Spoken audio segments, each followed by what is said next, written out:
Živijo, jaz sem Arne.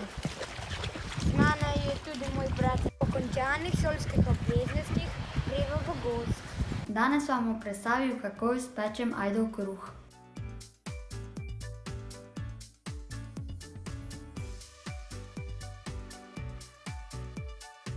V suhi strugi potoka sem našel mrež. Ker mrež še vedno vzdržuje jajčica, smo ga probali čim prej odnesti v vodo. No, pa se bodo žabice razvile. Za ajdov kruh potrebujemo naslednje sestavine: ajdovo moko, sol, jogurt, oljčno olje in sodo bikarbono.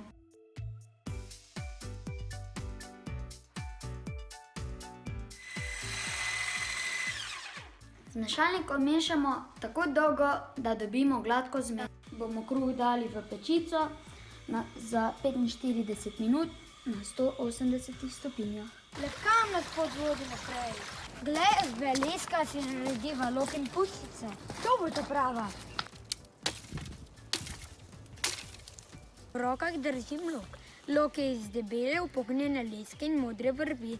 Za puščico smo uporabili ravno, malo tanjšo lesko.